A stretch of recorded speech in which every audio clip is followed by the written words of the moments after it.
Neemias capítulo 2, versículo 20. Quem trouxe a Bíblia, por gentileza, abra. Se não trouxe por alguma situação, não tem problema. Vai para o seu lado esquerdo ou direito, certamente alguém vai permitir que você pegue uma carona e leia com ele. Por que é importante ler, Cristiano? A Bíblia está aqui. Melhor ainda. Amém? Por que é importante ler? Porque nós estamos falando da palavra de Deus.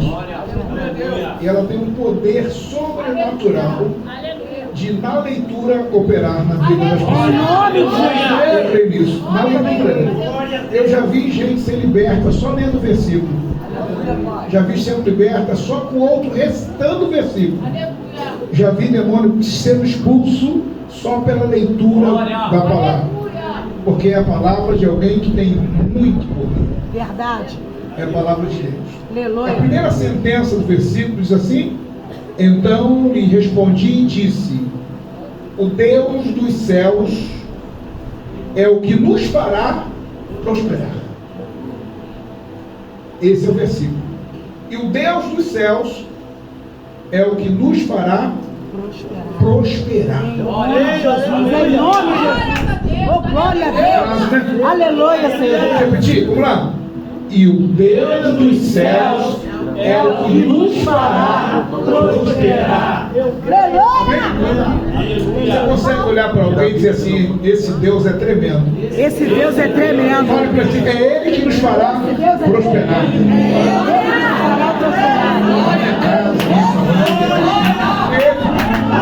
Quem vem dar glória a Ele aqui esta noite? Quem vem? Quem vem?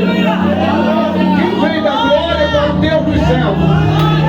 O Deus dos céus nos fará prosperar. Sente-se por alguns instantes.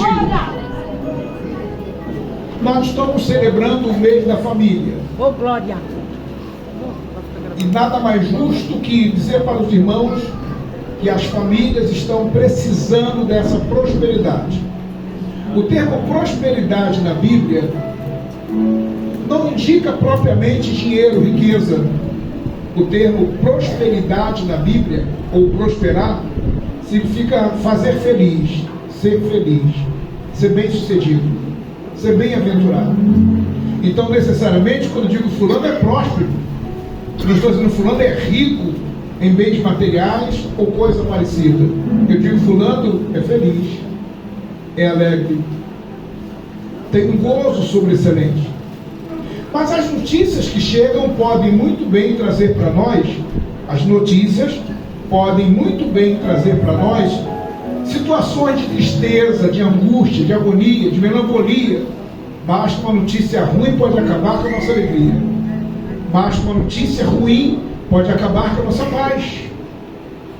Em vários episódios da Bíblia, a gente vai encontrar pessoas que de um momento para o outro, eles saem da alegria para entrar na tristeza. E é o caso do meu irmão Neemias. Neemias no hebraico significa aquele que consola. E Neemias, ele está vivendo um momento de tranquilidade, irmão. Apesar de ele estar no cativeiro, e no exato momento em que a Pérsia dominou a Babilônia, Artaxerxes é o rei que domina, que predomina, que dirige, que é o senhor de Neemias. Mas ele está bem. Ele trabalha no palácio, na casa do rei. Ele tem um bom salário, ele tem um bom convívio, ele tem exatamente o que precisa para ser alguém estável. Mas num determinado momento ele recebe uma visita. O seu irmão faz uma visita. E ele pergunta: como estão nossos irmãos em Jerusalém? Como estão as famílias? A minha família está bem, mas é uma coisa. Mas o que leva alguém como Neemias querer notícias da sua família em Jerusalém? Porque a nação é constituída de pessoas. Um bairro é constituído de pessoas. Um estado é constituído de pessoas. Um país é constituído de pessoas, de famílias. E Neemias quer saber como é que estava, porque ele estava ausente, ele estava no cativeiro. E as notícias não foram boas. Diga comigo, as notícias não foram boas. Mano, está tudo destruído. Os muros estão destruídos. O povo está em ruína. As famílias estão em miséria. E alguém que é de Deus, ele sempre se preocupa quando ele ouve dizer que as famílias não estão bem, que a casa de alguém não está bem, principalmente os da sua terra natal. E a partir daquele momento, aquela notícia tirou a alegria de Neemias. E Neemias ficou angustiado, e o seu semblante já não era mais de gozo. É o tipo da pessoa que estava bem e poderia dizer, é problema deles. Mas ele diz, não, o problema deles é o meu problema. A dor deles é a minha dor. O que eu posso fazer? Quando eu não tenho dinheiro suficiente, quando eu não tenho toneladas de alimento para enviar, quando eu não tenho condição de ajudar com roupas, sabendo que o meu país está vivendo momentos difíceis. A gente não se preocupa só com a gente se preocupa com aquele que Deus criou, que Deus estabeleceu. O texto diz que a partir daquele momento Neemias entrou numa situação que a sua alma entrou em tristeza, a sua mente entrou em tristeza, o seu espírito entrou em tristeza, porque as notícias não foram boas. E o texto diz que ele reage de uma forma que talvez qualquer um de nós aqui não reagiríamos. Peraí, eu estou bem, eu tenho um bom salário, eu trabalho na casa do rei, eu estou numa condição estável, eu vou seguir a minha vida. Não foi isso que ele faz. Ele para, se entristece, adoece a sua alma e começa a ver um momento. A sua alma está em tristeza. E aí eu me preocupo em dizer para você que num momento como esse, ainda que a tristeza tente a qualquer custo predominar, mas Neemias está reagindo. Ainda que a mente comece a transmitir mensagens e lembranças e imagens do seu país em declínio, ele começa a reagir. Ainda que a alma gere naquele momento emoções negativas e mostre um abatimento geral, Neemias reage. A reação de Neemias de tristeza, no sentido da palavra, mas a sua alma está vivendo um momento de esperança. Aleluia. E ele vai para um segredo terrível e maravilhoso que qualquer crente deve praticar quando as notícias mal chegam. Qual é o segredo de Neemias? Neemias recorre à oração.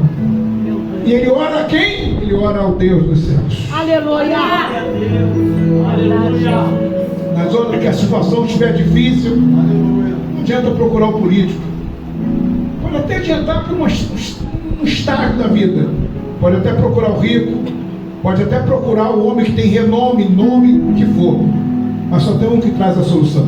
É o Deus dos céus. É verdade. A Ele toda a honra, toda a glória, a Ele toda a glória e a Ele todo louvor. Aleluia, Deus. O texto diz que ele entra num momento de tristeza e o rei percebe. O que está acontecendo, meu filho? Você está sempre alegre, você está sempre feliz. É um padre que você vem? Você não tem o teu quartinho aí, bonitinho? O que está acontecendo? O rei, tu percebeu? Claro. Teu semblante é um semblante caído. Quem é que não percebe um crente de semblante caído? Verdade. O que pode tirar o teu semblante de alegria? O que pode tirar o teu semblante de esperança? Mais notícias. Notícias desagradáveis. O que penetra no nosso ouvido e desce para a alma pode abater a sua alma. A pergunta que o salmista faz no Salmo 42 é: por que estás abatida, ó minha alma, e por que te perturbas dentro de mim? A resposta é: espera em Deus, e eu ainda o louvarei. Quem espera em Deus sempre alcança. E o texto diz que ele então, ele resolve abrir o coração para o rei. O que está acontecendo é isso. Como é que eu poderia estar alegre com famílias tristes? Como eu poderia estar alegre com famílias vivendo um momento de tristeza?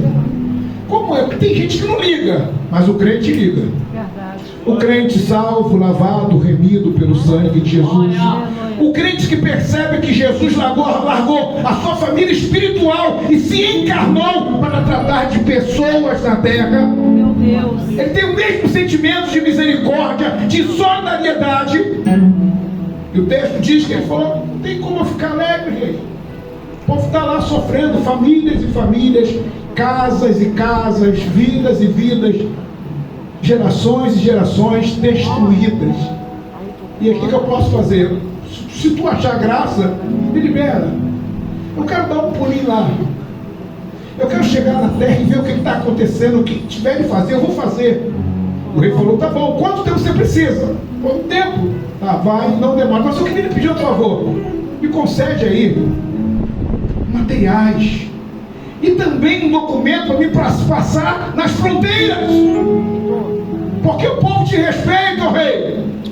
Tu és o poder do momento, é verdade.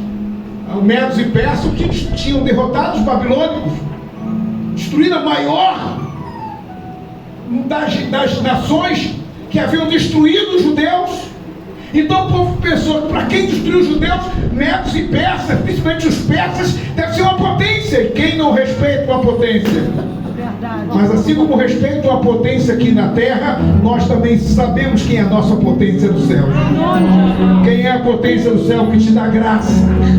Quem é a potência do céu que te dirige?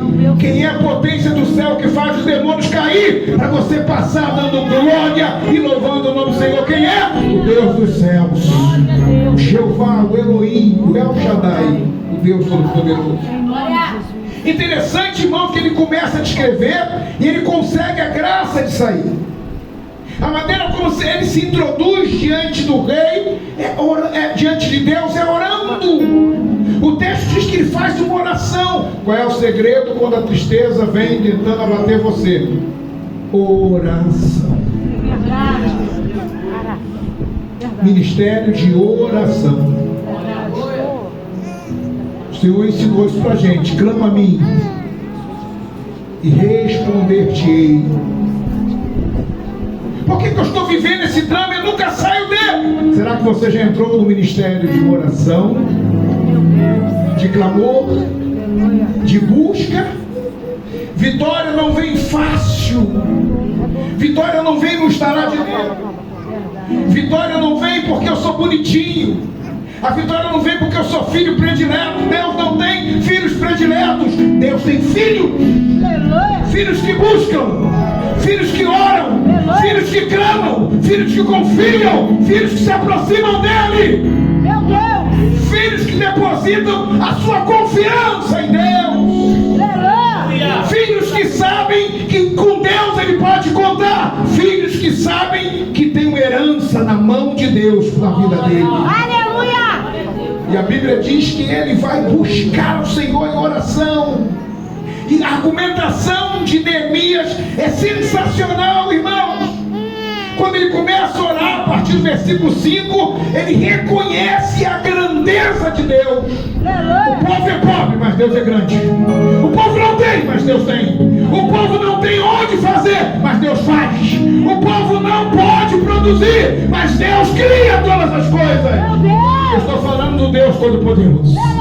Ele reconhece a grandeza de Deus, é verdade.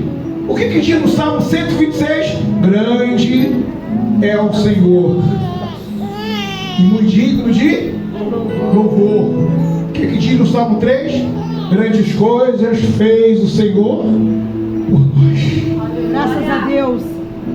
E por isso, o grande problema é isolar Deus da nossa vida.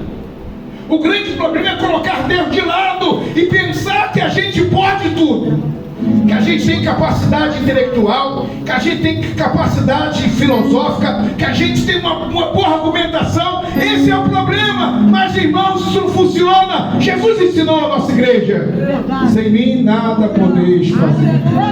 Quem depende de Deus aí, levanta a mão e glorifica o Senhor. A segunda coisa que ele faz na sua oração, ou melhor, na sua argumentação, Neemias, ele Senhor, eu sei que eles pecaram, mas eu pequei também. O pecado deles é o meu pecado. Ele não se colocou como bonzinho, Senhor, aquele povo merece, aquele povo vacilou. Não, ele diz: eu pequei, nós pecamos. Tua avisaste desde a época de Moisés, mas nós pecamos. O que é isso, pastor? Ele está confessando os seus pecados. Eu não acredito que a gente receba a bênção sem confissão. Eu não acredito que a gente receba a bênção sem declarar que nós somos falhos, que nós somos errantes, que nós somos vacilantes. O conselho da Bíblia em 1 João 2, capítulo 1, versículo 9 é: se confessarmos os nossos pecados a Ele, Ele é fiel e justo. Quem quiser ter família abençoada, não aponte o pecado de A, não aponte o pecado do primo, não aponte o pecado do... Aponte, nós pecamos. O pecado dele é meu pecado, o erro dele é meu erro, o vacilo dele é meu vacilo. Senhor, nós pecamos e precisamos do teu perdão. Alguém pode gritar: Neemias, tu não tem nada a ver com o que tenho. Sim, é o meu sangue, é o meu povo, é a minha gente. Aleluia! É muita acusação, é muito dedo pra cá. A família de fulano tá ruim, a família de Beltrano tá ruim. É a nossa família, a dor dele é a minha dor. Verdade, a confissão faz parte da sua argumentação.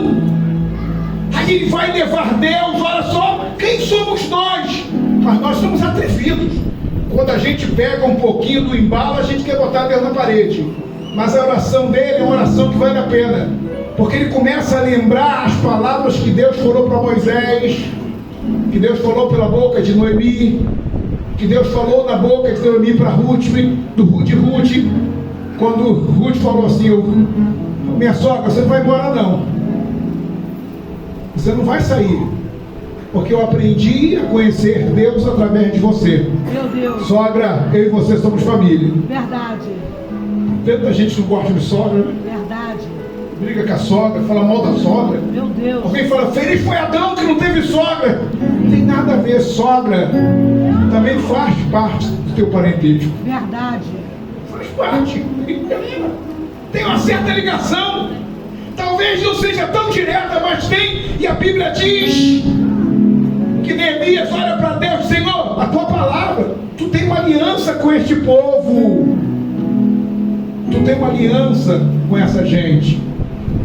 E a aliança que Deus tem com Jerusalém, com Judá e Israel, quero dizer que nesta noite essa aliança se estendeu também para essa igreja. Em nome de Jesus. Deus tem uma aliança com a tua família. Você crê nisso?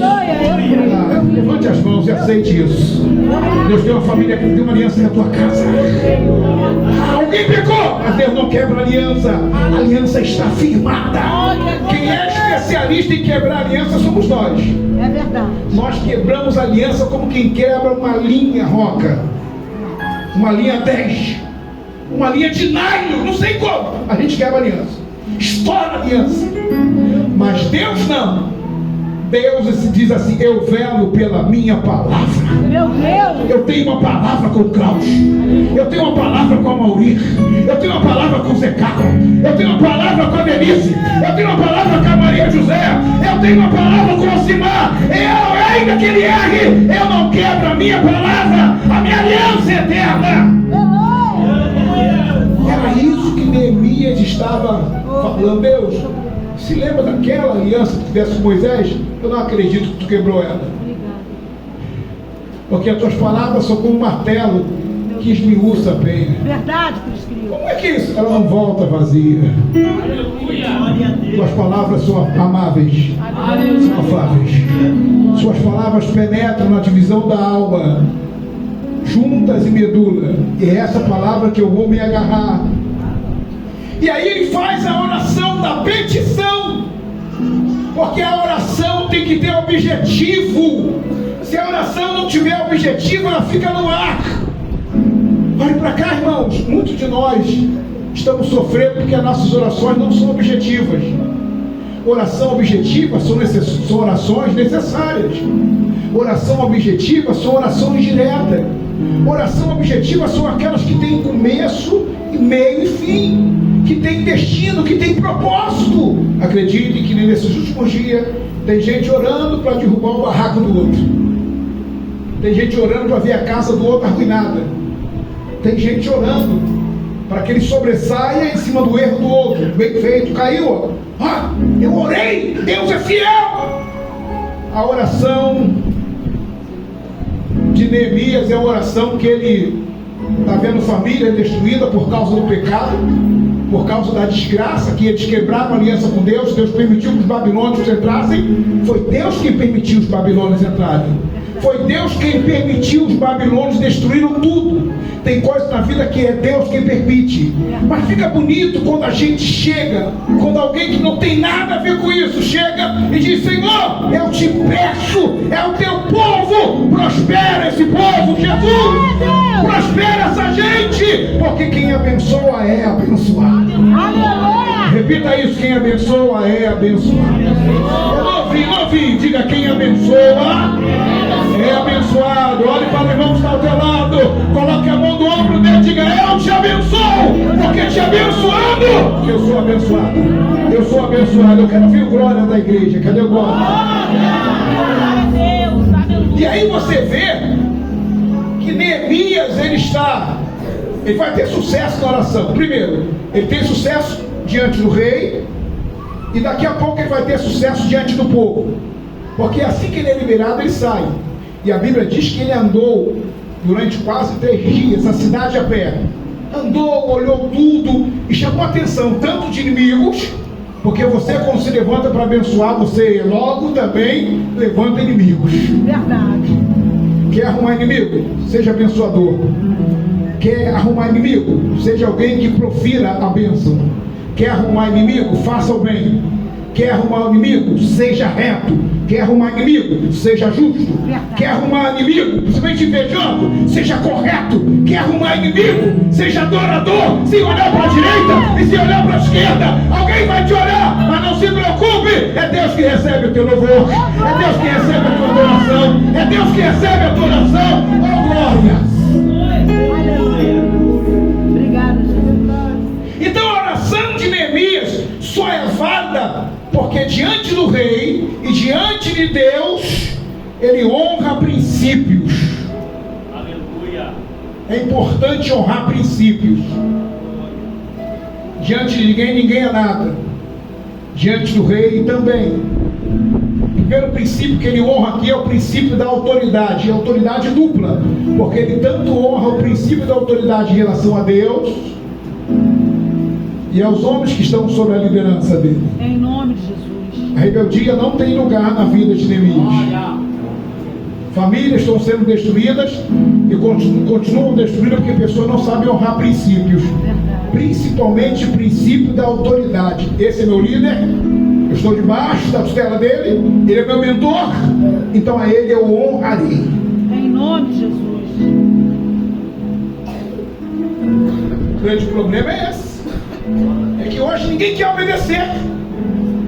O grande problema é esse. Neemias se apresenta diante do seu líder, mas ele antes tinha falado com Deus. Princípio da autoridade é princípio básico, irmãos. Existe uma liderança no céu, mas existe um líder na terra. O rei era o líder de Neemias. Isso fala de respeito. Isso fala de consideração. Então o primeiro princípio que Neemias vai apresentar é o princípio de autoridade. Tem muita gente, muitas famílias, irmãos, que estão quebradas. Por quê? Porque no trabalho, seu líder é um macumbeiro. Não, eu não comprei. Não, que é isso? Ele é o teu líder. É o teu patrão. Ele é o teu chefe. Mas a Bíblia manda você honrar o teu líder. Respeitar o teu patrão. Respeitar o teu chefe. Respeitar a autoridade. Respeitar o guarda de trânsito. Respeitar o guarda municipal. De vez em quando a gente encontra com alguém, aquele verme, quem é o verme? Verme, ele não. Verme não é ele não. Ele não é verme, ele é autoridade constituída por Deus. Romanos capítulo 13. Que toda autoridade que está na terra foi constituída por Deus. Verdade, Deus. Todo aquele que está sobre uma liderança em nossa vida tem que ser honrada. Dia de festa das irmãs, dia de festa dos irmãos, dia de festa de grupos. Eu não aceito esse vestido. Esse líder cabeçudo. Falta de honrar princípios. Princípio de liderança. O líder não é cabeçudo. Não, pastor, eu não gostei, eu vou sair do grupo. Se sair do grupo nessa situação, não sabe honrar princípio, principalmente princípio de autoridade. Famílias estão sendo arruinadas porque filhos não sabem respeitar pais.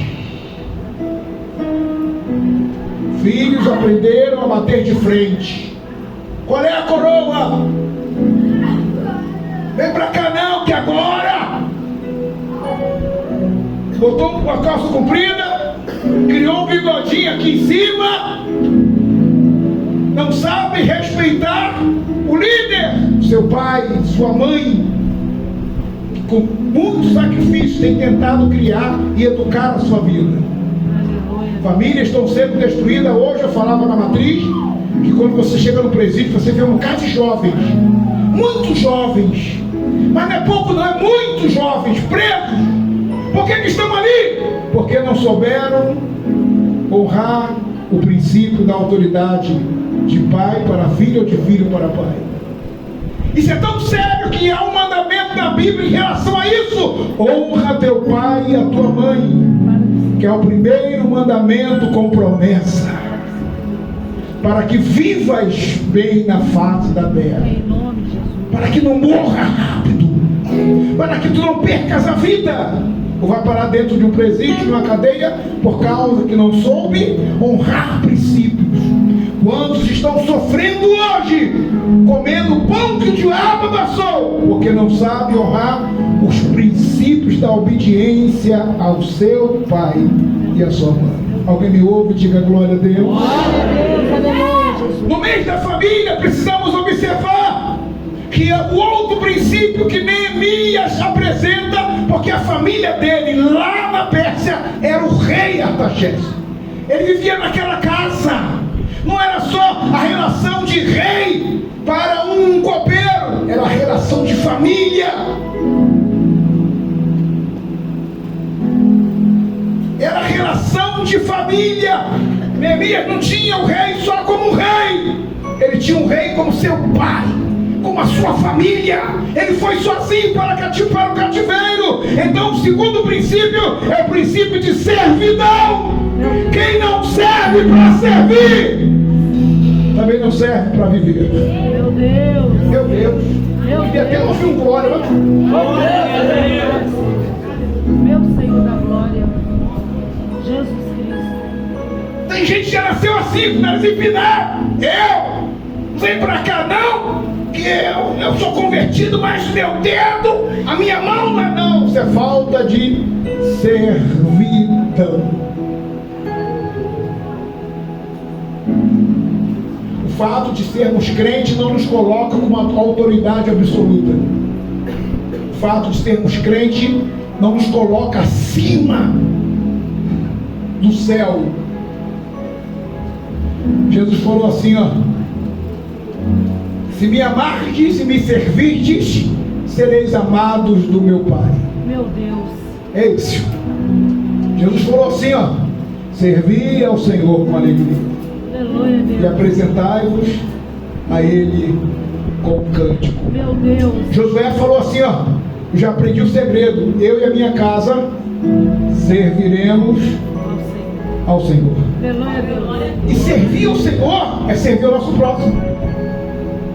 É isso. Servir ao Senhor é servir ao nosso próximo. É verdade. Mateus capítulo 25, o princípio de servidão está exatamente aí. Jesus falou assim, ó: vocês vão para a direita e vocês vão para a esquerda, e os da direita fica quietinho aí, mas os da esquerda tem uma palavra: afastai-vos de mim, maldito, para o fogo eterno que está preparado para o diabo e seus anjos, que eu não vos conheço. Meu Deus. Às vezes a gente está dizendo que serve ao Senhor, que conhece Ele, e vai ouvir: você até diz que me conhece, mas eu não te conheço. Jesus Cristo. Aí alguém pergunta: mas Por que isso? Porque eu tive fome e você não me serviu com pão. Eu tive sede e você não me serviu com água. Eu estava nu e você não me serviu com roupas. Eu estava preso e você não me serviu. O maior segredo daquele que quer receber galardão de Deus é ser servidor. É servir a quem precisa. É servir a quem necessita. É servir aquele que chora e não tem socorro para sua alma. Princípio da servidão. Neemias falou: eu vou servir o rei, mas se o rei me der a oportunidade, eu vou servir meus irmãos que estão sofrendo lá em Jerusalém. Aleluia. Quantos querem servir melhor? Diga aleluia. Aleluia. Quando eu olho isso aqui, princípio da servidão, eu vejo que hoje estou vivendo no meio de uma geração egoísta. Eu já recebi, eu já tenho, o resto que se dane.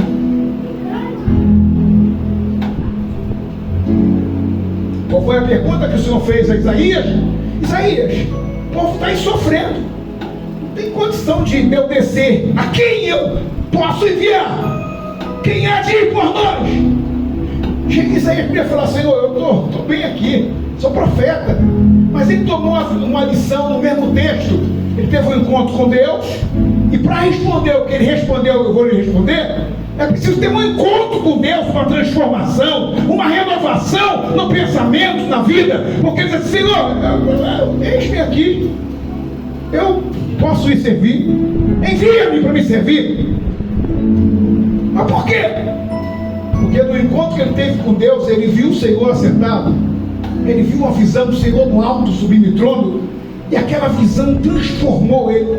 Aliás, as visões de Deus na Bíblia é para transformar a crente. É verdade, é verdade.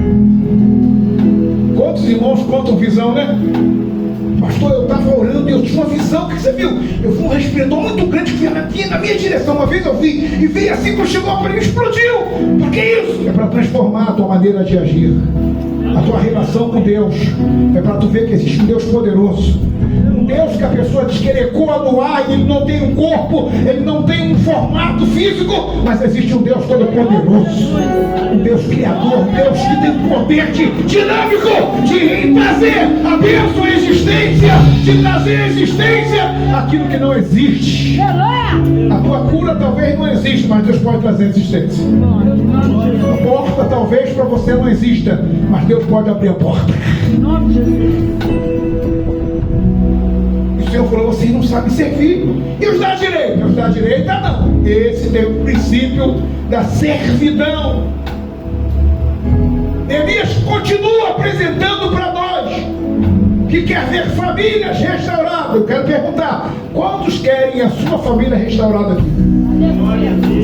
Boa pergunta, boa resposta. Uma outra pergunta: quantos querem ver famílias restauradas? Família, não é a sua, família. Quem se preocupa com outras famílias que levanta as mãos? Se a gente quiser ver a família de alguém restaurada, eu tenho que ver a minha. E ver a minha restaurada pode começar por mim. Aleluia. Verdade.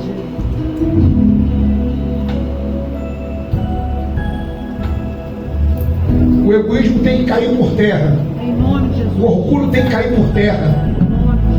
A prepotência tem que cair por terra. A falta de entendimento tem que cair por terra. Neemias se levanta e diz: eu vou abandonar tudo isto e eu vou servir. E aí o terceiro princípio é o princípio moral. O princípio moral.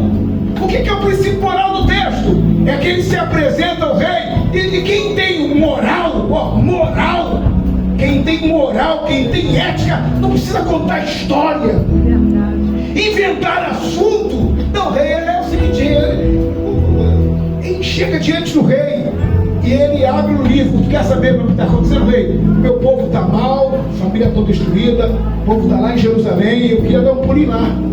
O que é isso? O princípio moral mostra que alguém faz uso da lealdade das palavras. Meu Deus. Lealdade nas palavras, não tem mentira, não tem, desculpa aqui a palavra, caô. Alguém usa a honestidade. Neemias usa a verdade Porque Deus não responde mentiras. Deus não responde desleais. Deus não responde infiéis. Deus não responde quem falta com a verdade. Deus responde quem tem a verdade, quem vive a verdade, quem anda na verdade, quem prega a verdade. Só, Eduardo, que a gente está vivendo uma geração hoje que o que faz bem pra gente é se enganar o nosso ego. Verdade. O cara tá todo errado. Beleza, é muito bom. A gente está vendo essa geração ultimamente que a gente está todo torto. Alguém dizendo, não, tá certo, é muito bom. A gente está vendo uma geração de pessoas que está ali, ó, ele está trabalhando de noite para tentar tomar café de manhã. Mas não, eu tenho tudo. Eu sou um bambambam. A verdade é que a gente está mal. Chefe, libera a gente aí, chefe. Me libera para ir lá em Jerusalém. Mas por quê? Tu não está bem aqui? Eu estou bem aqui, mas eu não estou bem, eu estou mal. O princípio moral que a gente admite que não está bem. Quando a gente admite que tem que melhorar. Aleluia. A minha família precisa melhorar. E muitas vezes a família não melhorou porque Deus me salvou exatamente para isso, para começar melhor através de mim. Mas eu me isolo. Eu conheci Jesus. Eu sei quem é Jesus. Eu sei a capacidade que Jesus tem. Eu já experimentei. Que tal levar para a família? Que tal mostrar o Jesus que cura para a família? Que tal apresentar o Jesus que liberta para a família? Olhe para cá. Mas a gente faz diferente. Quer ver só? Pastor Mauri, festa de final de ano. Festa de casamento. A gente encontra com a família direto, né? Fala-se tudo, da beleza, do batom, do brinco, mas não se fala de Jesus.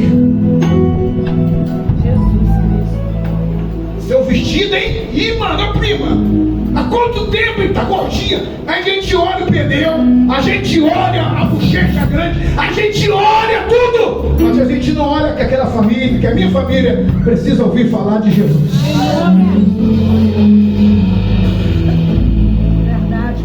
E aquelas famílias que faz mesão, tem um quintal longo, aí bota aquele mesão, senta todo mundo brinca. O princípio moral é que eu não posso deixar de ser verdadeiro. Gente, vocês permitem eu fazer uma oração aqui? Permitem? Não, alguém falando com a sua família.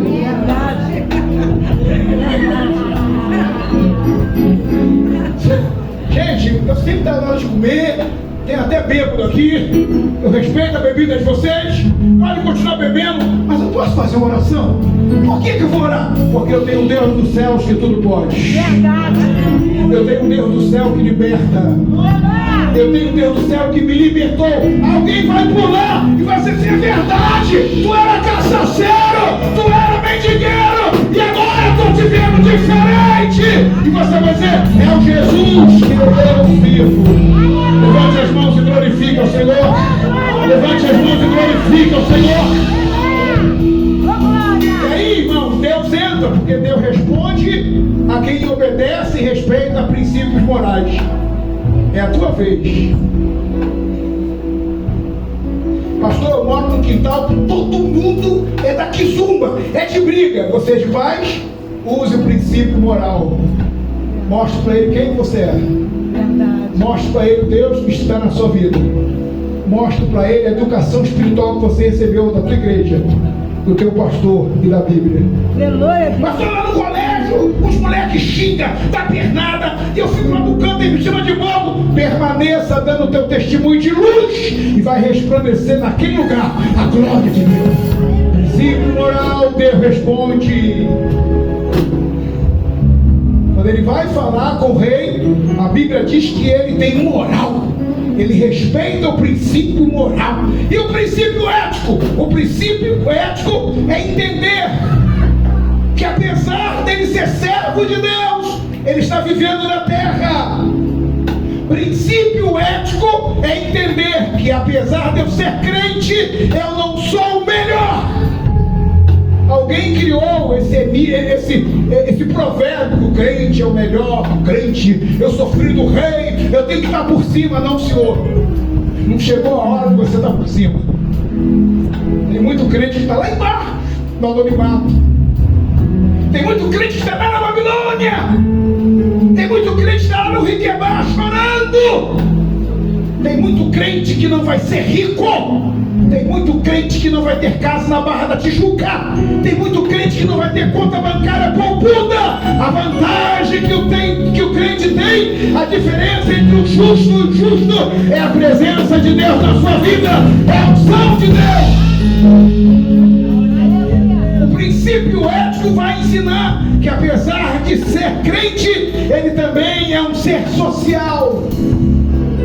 E um ser social, ser uma pessoa sociável, é uma pessoa que sabe se relacionar.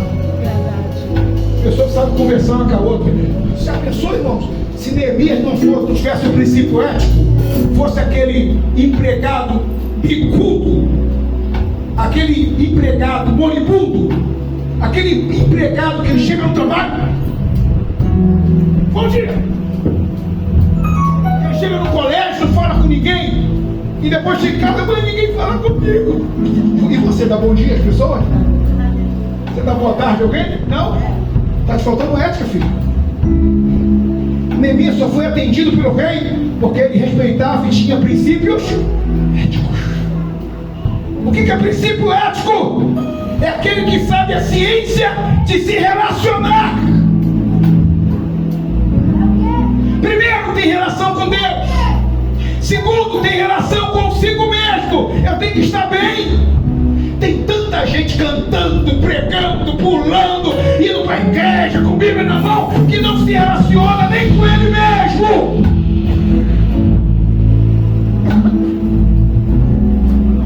Aleluia. Não sabe nem quem ele é. Tem Cristo, meu irmão, tu sabe o que Deus tem na sua vida? Não sei não. Tu sabe o que Deus chamou? Não sei não. 40 anos de igreja. Tu sabe até que ponto o amor de Deus é? Não, eu queria saber também. Você sabe quem é o Deus que você serve? Não, até hoje não tive um papo com ele legal. Não sinto nada. Em relação com Deus, em relação com ele mesmo, a ética é assim. E a relação com o seu próximo. É muito fácil tratar bem o amigo. Jesus falou para tratar bem o inimigo. Isso é muito difícil, irmão.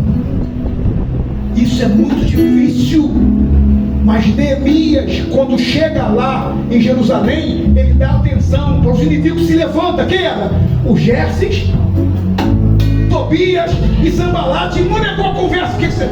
Não tem nada, tudo bem. O que você fazia aqui? Conta. Não, tá tudo bem, bom dia. Não, eu não vou contar para vocês, porque existe segredo que é entre eu e Deus. Aí você não deve contar. Mas um bom dia para o inimigo?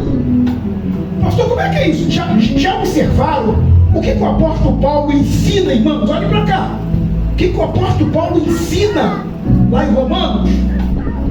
Não paguei o mal com o mal, mas paguei o mal com... Aí Paulo diz assim, ó, porque fazendo isso, amontoarás brasas de fogo sobre a cabeça do inimigo. Ou seja, o inimigo vem para te provocar, para você revidar, e você não revida, você tem ética, você tem princípios. Aleluia. Você tem Deus no coração. Aí você trata ele bem, não tem jeito. Era para ele me dar uma facada, ele me dar uma rosa. Era para ele me dar um soco, ele me dar um... Não entendi. E acaba com o inimigo e fala assim, peraí, eu vou me aproximar dele. Eu quero ter um papo mais perto dele. Eu quero descobrir o segredo dele. O princípio ético é exatamente isso. É o princípio relacionado à comunicação. Estou lembrado? Aquela mulher que tinha um problema dentro de casa, que os homens foram cobrar a dívida que seu marido deixou, e ela falou, eu não tenho que pagar, e foi até Eliseu, os caras estão cobrando, eu não tenho como pagar. E ele falou assim, vai nos teus vizinhos, pede vasos. Aí alguém diz assim, mas eu não falo com o vizinho da esquerda, eu também não falo com o da direita. Aí alguém fala assim no colégio, não, mas eu não me dou bem com aquele que senta atrás de mim, nem o que se assenta do outro lado, eu não tenho diálogo. Nesta noite, Deus está convidando essa igreja aqui. Famílias podem ser restauradas através de princípios éticos. Quem está entendendo, levante as mãos e adore o Senhor. Eu não ouvi, levante as mãos e adore o Senhor. Acredite que até dentro da igreja tem isso. A igreja deveria ser uma comunidade, não é isso? A igreja deveria ser uma comunidade. Eu tenho que ter relação com a Joyce, com a Elisângela, com a Eliette, com a Kátia. Não, mas com a Kátia não. Eu vou até a Eliette, com a Kátia não. A Kátia me conta. Não. Como é que é isso? Como é que é isso? Nós somos um corpo. Como é que é isso se a igreja é um exército? Como é que é isso se a igreja é uma família? Como é que é isso? O dedo não fala com o braço, o dedo não fala com o ombro. Como é que é isso? O princípio ético diz que eu tenho que me relacionar com todos. A esposa do pastor? Não for com a cara dela. E quem não tem princípio ético, ele se esbarra com tudo. A irmã fez assim, ó, olha pra cá. Ih, tá virando a cara pra mim. A irmã estava tentando morder uma película na pele da boca.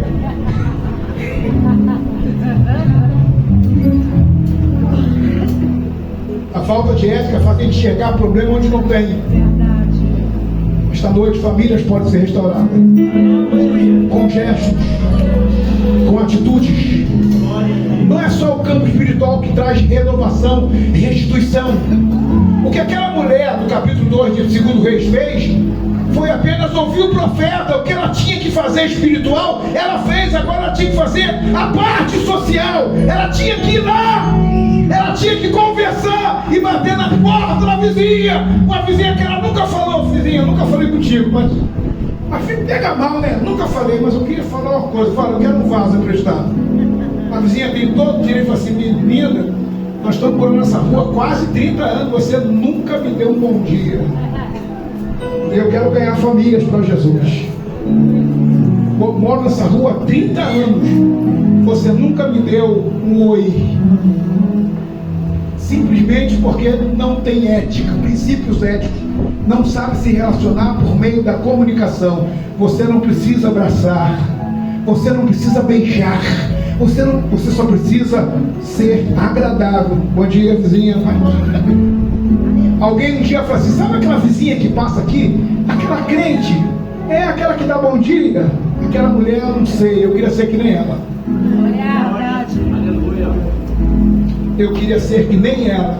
Que facilidade para se relacionar. Se relacionar não significa caminhar juntos. Se relacionar não significa ser igual. Se relacionar significa respeitar diferenças. Verdade. Ele é gordo, eu sou magro, eu não ando com gordo. Ai, ai, ai, ai, ai.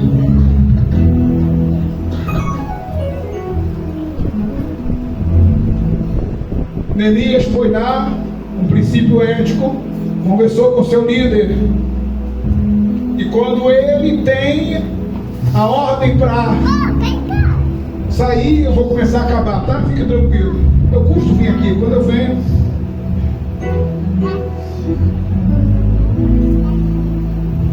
Ele passou pelo princípio de autoridade, ele passou pelo princípio de servidão, ele passou com o princípio moral, ele passou com o princípio ético. Já tem muita coisa boa dentro dele. Meu Deus. Já tem muita coisa boa na sua alma. Então agora ele pode encarar os inimigos, passar pelo inimigo, e quando ele encontra os seus irmãos, eles estão caídos. Pecado traz quedas. Eles estão caídos. E o que Neemias tem? Ele tem o princípio da motivação. Vamos lá, minha gente. O que eu já passei, eu posso emprestar um pouquinho para você. O que você tem aí para motivar alguém, crente? Meu Deus. Assim, eu tenho uma missão. E alguém quer não saber o que era? E eu entendo que o primeiro a estar motivado sou eu. Como é que está você hoje aqui? É mais um domingo? É mais um dia? O que é que você precisa de Deus? Qual é o teu pensamento? É de negativismo? É de derrota? É a conversa que eu vou ter contigo? Tô aí mesmo levando essa luta aí, né? A gente vai levando, vou ficando. É essa palavra? Eu quero mudar isso esta noite. Jesus está dizendo: tem de bom ânimo, eu estou contigo. Tem de bom ânimo, vamos embora, vamos avançar, vamos continuar orando, minha gente. Canta de gozo a igreja, se alegre em adoração e deixa Deus fazer. Deus gosta de pessoas motivadas. Mas se Deus encontrar crente motivado, também é especialista em motivar. Crente desmotivado. Aleluia. Consegue olhar para o irmão que está ao teu lado e pergunte para ele: e aí, tu está motivado ou você é um daqueles que está aqui sem nenhuma perspectiva? Pergunta para ele: você está motivado? Pergunta: você está motivado? Você está motivado? Você está motivado? Você está motivado? Já acabou a esperança? Já acabou a alegria? Já acabou a fé? Já acabou? Vamos embora! Levanta! Deus não morreu! Aleluia! Uns confiam em carros, outros em cavalo, mas nós levantamos! Aleluia! Ao nome do Senhor. Aleluia, Deus. Obrigada, Jesus. Irmão, depois que inventou a palavra tá ruim, nunca mais melhorou. E aí, como é que tá? Tá ruim. E aí, como é que tá? Tá ruim. E aí, como é que tá? Tá ruim. O melhor que mereço. E eu posso falar: tu não merece nada. Posso falar? Você não merece nada. Pastor, por que eu tenho? Porque Deus te ama. É verdade. Vou melhorar. Por que você tem? Porque alguém foi para o Calvário. E lá no Calvário, quando chegou o meio-dia, escureceu-se tudo. A terra se escureceu. E ele gritou: Eloí, Eloí, lama sabachthani. Por que desamparou tudo escuro, tudo negro? E esse que foi lá para o Calvário, naquela hora, naquele momento, daquele eclipse natural, diz a Bíblia que o anjo apareceu, relampeou. Túmulos de mortos que foram enterrados em Jerusalém se abriram. Eles passearam pela terra. E tem mais: sabe o que você tem? Não é porque você merece, não. Porque naquele dia o véu se rasgou-se de alto a baixo e disse: está aberto o caminho. A graça foi inaugurada. A graça foi inaugurada. Você está de pé, é pela graça. Você está aqui, é pela graça. Levante essa mãozinha. Recebe a graça de Deus. É a graça. Aleluia. É a graça. A gente tem problemas, e eu tenho problemas. Um problema é que eu tenho a dificuldade de encontrar gente que diz assim: ó, eu prego, eu oro e acontece. Eu tenho dificuldade com isso, irmã Simone. É Simone? É Simone, né? Esqueci não. Eu tenho dificuldade com Simone, encontrar pessoas que dizem assim: ó, só aconteceu porque eu botei a mão. Foi eu que fiz. Eu gosto de pessoas que dizem: isso aconteceu porque a graça está comigo. A graça está comigo. Eu gosto de Paulo quando ele diz assim: ó, filhinhos, pela graça de Deus sou o que sou. Antes de tudo, a minha fé não foi vã. Mas o que aconteceu, Paulo? É a graça, filho, é a graça que está comigo. É a graça que me sustenta. É a graça que me levanta. É a graça que me dirige. É a graça que me orienta. É a graça que me fortalece. Quem não tem a graça de hoje, recebe a graça. A graça de Deus. Para terminar, se a motivação começa comigo, eu vou fechar aqui meu esforço, senão vai até meia-noite. O que eu fiz de Neemias? Um crente que tem autoestima. Autoestima. Ele tem valores dentro dele. Quando a gente tem esse valor da autoestima, que é um valor isso, a gente não bate no peito.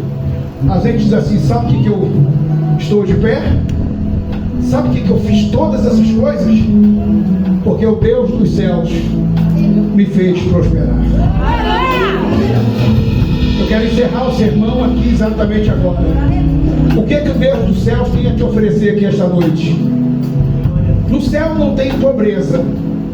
No céu não tem quadrante, né? Que é a pior moeda romana. A menor. No céu não tem quadrante. No céu não tem centavo. Apesar de dizer que ele é ouro e prata e tem o dom do ouro da prata, a Bíblia diz que o céu tem ruas de ouro, então o Deus dos céus é rico. É rico para levantar a tua família pobre de Deus. É rico para transformar o teu pai que ainda não é crente, a tua mãe que ainda não é crente, teu marido que ainda não é crente, teu tio que não é crente. Oh, glória a Deus. O Deus do céu prospera. Prosperidade é alegria, prosperidade é felicidade. Irmãos, esta noite eu vim aqui exatamente para isso, profetizar alegria na tua casa, alegria na tua casa, alegria na tua... Irmãos, é tão bom chegar, mas olha só, começa você, autoestima, você chegar alegre. Uma vez eu cheguei em casa, o dia que eu fui batizado com o Espírito Santo, foi lindo. Eu fui batizado com o Espírito Santo num culto de oração. E aí eu fui batizado, a minha vida se transformou naquele dia. O sorriso era aqui de orelha a orelha. Eu não consegui chegar em casa, sabe? Aquela cara de malfeitor, aquela cara de cão abandonado, aquela cara de barata assustada com aquele sapato bicudo, querendo matar ela. Eu cheguei feliz. Você vai rir de minha filha. Você gosta? Eu cheguei em casa feliz. Aí meu tio, que era crente há quase não sei quantos anos, falou assim, aquele que faleceu: o que houve? Você está com uma cara diferente. Eu falei assim: que cara de perseguido? Não, você está com uma cara feliz. Porque a tristeza diante da alegria, ela salta de felicidade. Verdade, isso é verdade. Eu quero que a tua família hoje vai sair daqui, porque você está com princípios dentro de você. Você está com princípios éticos, valorosos. E o maior princípio é você saber que você não tem direito, mas Deus te faz próspero por causa do seu amor para contigo. Consegue ficar em pé? Consegue? Glória a Deus. O Ana vai preparar um hino bem bonito aí daqui a pouco. Mas eu queria falar uma coisa bonita para você. Eu queria que você colocasse a mão no seu coração e pensasse num parente teu,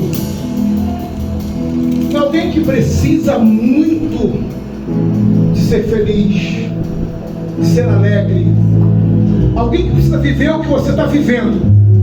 Apesar de que tem muita gente que está na igreja, diz que está vivendo e não está vivendo, mas aqui essa noite não tem não. Essa noite todos estão vivendo uma comunhão com Deus dos céus. Pastor, eu nunca fui no céu, mas eu estou sentindo a alegria do céu. E essa alegria que você está sentindo, o Deus dos céus é o Deus onipresente. Ele está aqui, mas está em todos os lugares. Ele pode entrar na casa dessa pessoa, na casa desse pai que não é crente, na casa dessa mãe que não é crente, desse marido que não é crente, desse primo que não é crente. Leve a sério, isso é muito sério. Na casa de pessoas que estão sofrendo, na casa de pessoas que estão agonizantes, que o diabo tem predominado.